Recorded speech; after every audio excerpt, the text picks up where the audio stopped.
ভাবছো কি হচ্ছে? অনেক রান্নাবান্না। এনারা না থাকলে সত্যি বলতে আজকের এই দিনটা এত সুন্দর করে আমরা কাটাতে পারতাম না।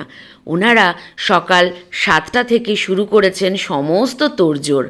সবাই মিলে ওরা সব জোগাড় করে রান্না শুরু করে দিয়েছিল।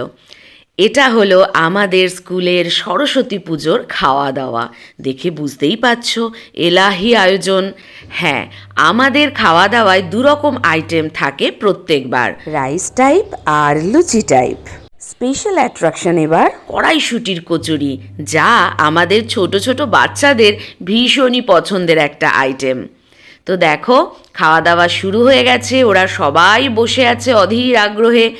আর আমরা ম্যামরা দেখো রয়েছি তত্ত্বাবধানে।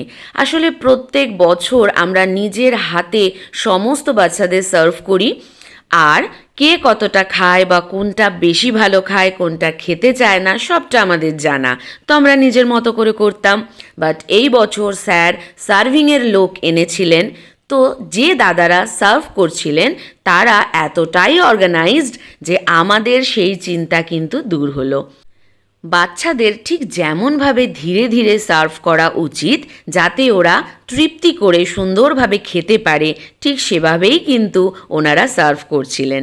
আর এই দেখো, আমাদের বাচ্চারা গুনে গুনে আমাদেরকে বলতে ব্যস্ত, ম্যাম আমি 3টে কচুরি খেয়েছি।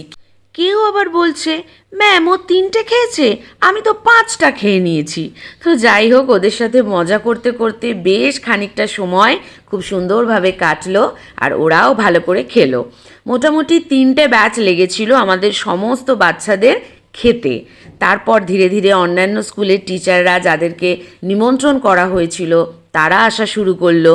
একটু দেরিই হয়েছিল সেদিন খাওয়া দাওয়া করতে, কারণ অন্যান্য স্কুলের সমস্ত টিচাররা না এলে ওনাদেরকে ছাড়া আমরা কিভাবে খাওয়া শুরু করি, তাই না? আসলে ওনাদেরও কিছু করার ছিল না। স্কুল ছুটি না দিয়ে, মিড ডে মিল কমপ্লিট না করে, বাচ্চারা সব না বেরিয়ে গেলে ওরা কি করেই বা আসবে, এই আর কি। তো আজকে ছিল আমাদের স্কুলের খাওয়া দাওয়া। এরপর ব্যাক টু ব্যাক আরও 5-6টা স্কুলে আমাদের কিন্তু ইনভিটেশন রয়েছে, তো যেতে হবে প্রত্যেকটাতেই। আর একটা জিনিস দেখেছো, আমাদের ছাত্রীরা কি মিষ্টি করে সেজেছে।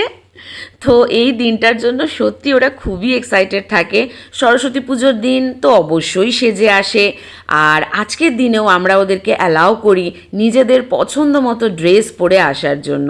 দেখো, ছোট্ট বাচ্চাটিকে জিজ্ঞেস করছি যে তুমি কি কি খাচ্ছ, ও কিন্তু প্রত্যেকটার নাম ঠিকঠাক বলেছে। ওদের হাসি মুখগুলো আমাদেরও পরম তৃপ্তি এনে দেয়।